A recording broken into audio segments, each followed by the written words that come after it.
All right, ready to get philosophical. Always up for a good thought experiment. Well, you guys sent in some seriously dense stuff this time.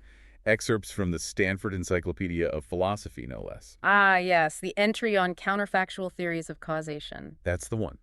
So today's deep dive is all about how philosophers use what-if scenarios to, well, to figure out cause and effect. Exactly. It's about tracing how one specific event leads to another. Singular causation, they call it. Singular causation. So not just like general trends, but really specific instances. You got it. Think of it like following the precise path of dominoes falling. Okay, so not just saying smoking causes cancer, but more like that cigarette on that day led to that tumor. Getting really granular. Precisely. The basic idea is this. If the cause didn't happen, neither would the effect. Sounds straightforward enough. Oh, trust me, it gets complicated. That's where the counterfactuals come in, those hypothetical what-if statements. Right, because we can't actually rewind reality and see what would happen differently. Exactly, that's the challenge. And to tackle that, we're starting with David Lewis's 1973 theory. David Lewis, now he was a pretty big deal in philosophy, right? Oh, absolutely, a giant in the field. He basically argued that causal dependence hinges on those counterfactuals.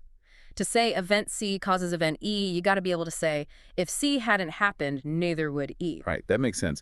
But how do we actually test those counterfactuals? It's not like we have a time machine.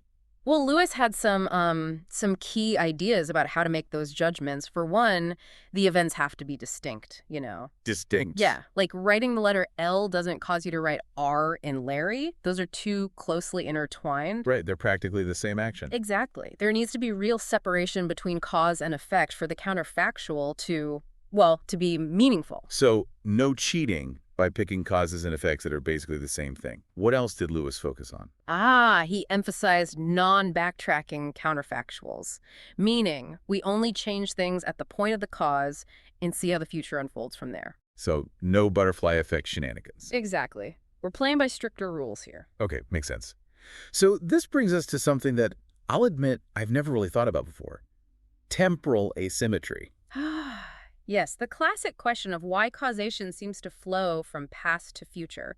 Like, why can't future events cause past ones?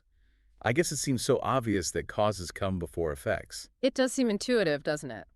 But Lewis argued that this directionality comes from the way events depend on each other. Okay, unpack that for me. Well, effects tend to be determined by their causes, but it's rare for causes to be what we call overdetermined by their effects. Overdetermined. I'm not sure I follow. Okay, so picture this. Greta cracks an egg at 8:00 a.m., then she fries and eats it. Pretty standard breakfast routine. Oh, so good. Now, we'd say the cracking caused the eating because if she hadn't cracked it, she wouldn't have eaten it. Makes sense. Yeah, pretty straightforward. But what about a world where Greta didn't crack the egg, yet somehow a fried egg magically appears on her plate? Now, that's a convenient universe. But I see what you're getting at.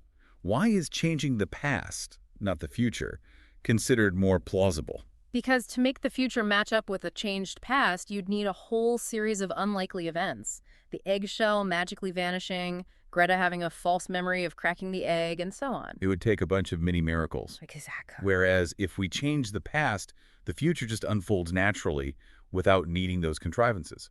So it's not that backward causation is impossible, just highly, highly improbable. You've got it. Yeah, I'm starting to see how these counterfactuals can get pretty tricky. They do. And this leads us to another key concept, the transitivity of causation. Transitivity. Basically, the idea that if event C causes D and D causes E, then C also causes E. Like a chain reaction. Right. Think of those dominoes. If one knocks over another, which then knocks over a third, that first domino indirectly caused the third one to fall. Okay, yeah, that seems intuitive. But even this seemingly simple idea has faced challenges. Yeah, another philosopher, Ned Hall, came up with a thought experiment involving a hiker. Okay, I love a good thought experiment. What's the scenario? So this hiker sees a boulder rolling down a hill and, naturally, ducks to avoid it. Makes sense. This ducking then allows him to continue walking along the path. So the boulder caused the ducking, and the ducking caused the continued walking. But did the boulder really cause the hiker to keep walking? It almost seems like the opposite. Exactly. It's counterintuitive. And this example, along with others like Douglas Ehring's potassium salt scenario, highlighted the potential problems with assuming causation is always transitive. So how do defenders of transitivity respond to these counterarguments? They don't just ignore them, right? Of course not. Lewis argued that we often confuse what generally happens with what happened in the specific instance. Yes, boulders usually stop hikers. But in this case, the unique chain of events let the hiker continue. So the focus should be on the specifics, not our general expectations. Exactly. Another defense comes from the contrastivist account of causation, which emphasizes the context of the causal claim. Meaning? Well, the contrast we're making in the first part of the chain might be different from the contrast in the second part, so transitivity doesn't neatly apply. So instead of just saying the boulder caused the walking, we need to be more specific, like the boulder caused the walking rather than stopping the hiker. You got it. The contrast we choose shapes our understanding of the causal relationship. Wow, okay, this is getting nuanced. I'm thinking about those classic examples like Billy and Susie throwing rocks at a bottle. How does Lewis's theory handle those preemption cases? Ah, yes. Preemption. That's Yeah. where things get even more interesting. And Lewis actually distinguished between early and late preemption. Okay, I'm all ears. What's the difference? Well, in early preemption, the backup cause is stopped before it can have its effect. Think of two assassins trying to shoot someone. Whoever gets the shot off first preempts the other. Okay, but with Billy and Susie, it's different, right? Susie's throw shatters the bottle before Billy's rock even gets there. Exactly. That's late preemption. And this posed a bit of a challenge for Lewis's initial theory, How so? because even if Susie hadn't thrown, the bottle would still have shattered thanks to Billy. So how can we say Susie's throw caused the shattering? It's like acknowledging that Billy was about to step in and get the job done, but Susie stole his causal thunder. That's a great way to put it. So the question becomes, how do we account for that within the counterfactual framework? Yeah, how do we? Well, Lewis tried to address late preemption using the concept of quasi-dependence. He argued that the bottle-shattering quasi-depends on Susie's throw, because if we imagine a scenario where only Susie throws, the shattering happens in the exact same way. So it's like acknowledging that Susie's throw set the whole chain of events in motion, regardless of whether Billy was there or not. Precisely. However, even Lewis himself wasn't entirely satisfied with this solution. He wasn't. Nope. He felt it didn't quite capture the nuance of more complex preemption cases, especially those involving something called trumping. Trumping. Okay, now I'm really curious. To understand those, we'll have to move on to his revised theory, the 2000 version. A sequel. Well, I'm definitely ready to hear how he tackled those trickier cases. All right, so David Lewis, back at it again with his updated theory in 2000. A refined take on causation, huh? So what did he change? Ditch the counterfactuals entirely. Not quite. He still used them, but shifted the focus a bit. Instead of just asking whether an event would happen in a different scenario, he started looking at how it would happen. How it would happen. Yeah, the timing, the manner, all those little details. Okay, so instead of saying if Susie hadn't thrown, the bottle wouldn't have shattered, we're getting more specific, like if Susie had thrown a split second later, would the bottle have broken differently? You got it. He introduced this idea of an alteration of an event, a slight change in timing or manner, and then we see how those ripple through the causal chain. So like running a bunch of tiny experiments in our minds, tweaking the cause and seeing what happens to the effect. Exactly. And he called this new approach influence. Influence, huh? Catchy. One event influences another if there's a pattern of counterfactual dependence between the ways they occur. So if a small change in Susie's throw consistently leads to a corresponding change in how the bottle breaks, then her throw has influence. But if Billy could change his throw a lot and it doesn't affect the outcome, then his throw doesn't have that same influence. Precisely. And in this revised theory, causation is just a chain of these influences. Okay, so this might help with those tricky late preemption cases. But walk me through it. How does this apply to Billy and Susie? Well, now we can say Susie's throw has this unique influence on the shattering that Billy's doesn't have. Even if Billy slightly changes his throw, throws a bit harder or aims differently, it doesn't change what happens. Susie's rock still gets there first. But if we tweak Susie's throw even a tiny bit, it changes the shattering. So her throw has this special influence that Billy just doesn't, even though Billy's throw could have done the job if Susie hadn't been there. Exactly. This also helps with those trumping cases. Remember the example of the major and the sergeant? Oh, right. The one where they both yell, advance. Yep. The soldiers obey the major because, well, he outranks the sergeant. Even though they technically heard both orders. Right. So in this 2000 theory, we'd say that Changes to the major's order do change whether the troops advance and how they do it, but messing with the sergeant's order doesn't really do anything. The major's authority trumps the sergeant's, and that's reflected in those counterfactual influences. Okay, I see how this refined theory can handle more complex situations. But I bet some philosophers still weren't convinced. Any pushback against Lewis's 2000 theory? Of course. There are always different viewpoints. Some folks argue that even in the late preemption case, Billy's throw does have some influence on the outcome. They said that if Billy had thrown earlier or harder or with a different spin, the shattering could have been different. But wouldn't that make things incredibly messy? If you start considering every tiny alteration, then almost anything could be a cause. That's the worry. Lewis's response was to argue that those alterations are too distant or irrelevant to be considered genuine influences. He essentially drew a line in the sand. A line between the significant and the insignificant. But who gets to decide where that line is? Seems like we're just adding more complexity. And that's where things get even more debatable. Lewis's criteria for determining relevant influences were, well, open to interpretation. And some philosophers felt that this whole reliance on counterfactuals, even with the updates, just had some inherent limitations. So what other options were there? Any totally different ways of thinking about singular causation? Actually, yeah, one that's gained a lot of traction is the structural equations framework, or SEF for short. Ceph. Sounds like a departure from Lewis's world of counterfactuals. It is. SEF provides a more formal, systematic way to represent those causal relationships. Formal and systematic, like equations and stuff. You got it. Think of it as building a model of the causal system using variables and equations. Variables and equations. Now we're talking physics. There's definitely a more mathematical flavor to it, but the core philosophical concepts are still there. It's just a different way of representing them, you know? All right, I'm intrigued. How does this Ceph thing actually work? Can we stick with Billy and Susie to see it in action? Absolutely. So imagine we're building a model of that whole rock throwing scenario. We assign a variable to each event. BT for Billy throws, ST for Susie throws, BH for Billy hits the bottle, SH for Susie hits, and BS for the bottle shattering. So translating those events into a code. Exactly. Then we use equations to capture the causal connections between these variables. For example, we might have the equation SHST, meaning if Susie throws, Susie's rock hits the bottle. Nice and straightforward. These equations are like the rules of the game. Precisely. And here's where the counterfactuals come back in.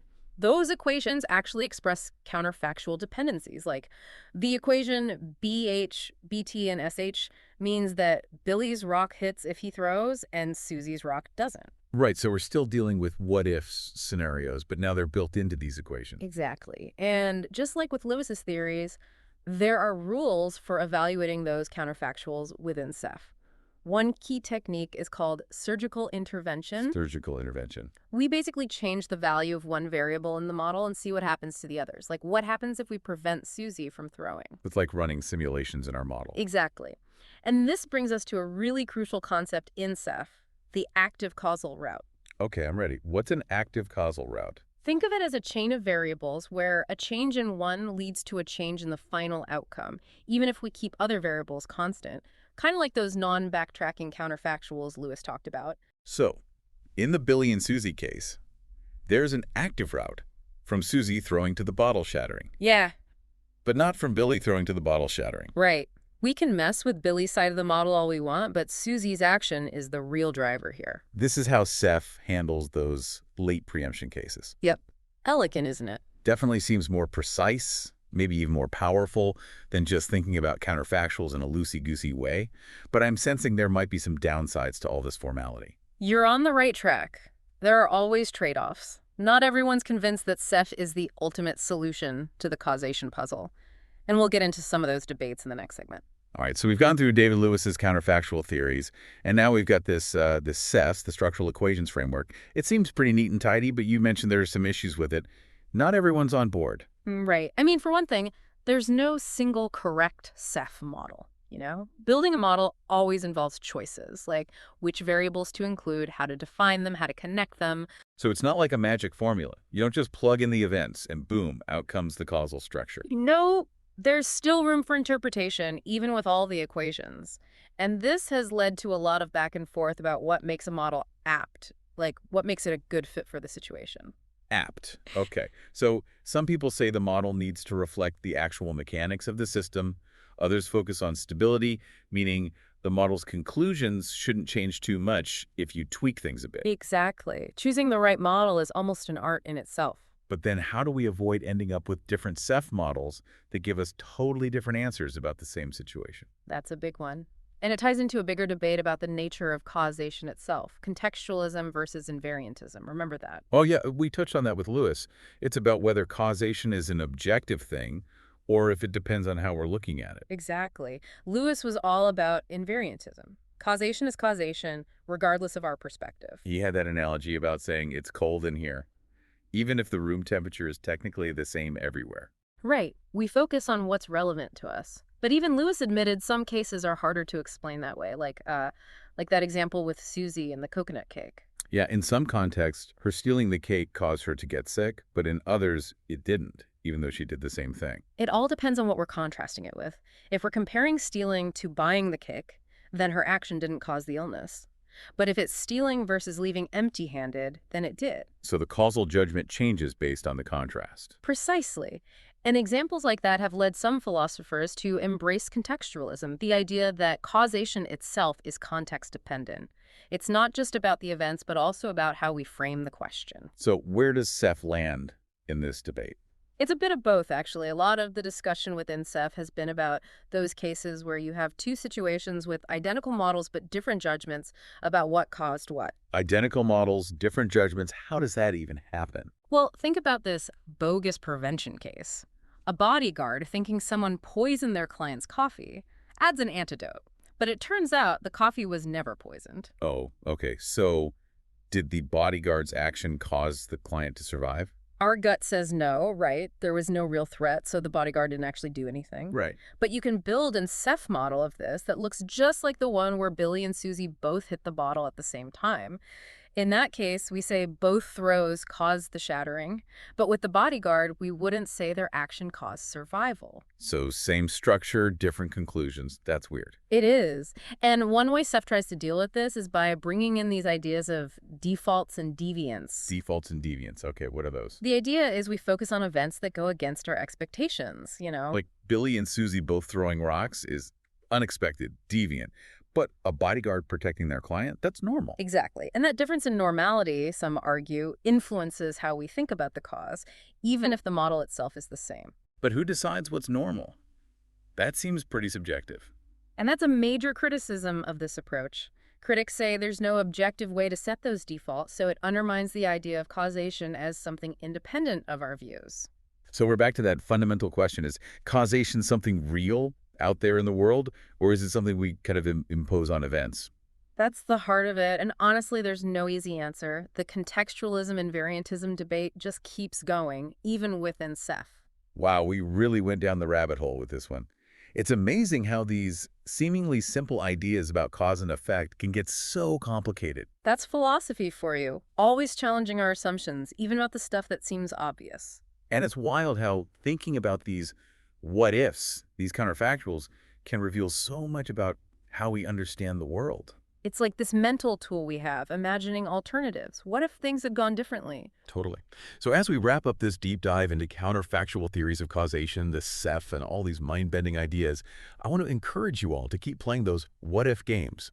Look around, notice what's happening, and ask yourself, what if something had been just a little bit different? You might be surprised at what you discover. And until next time, keep on exploring.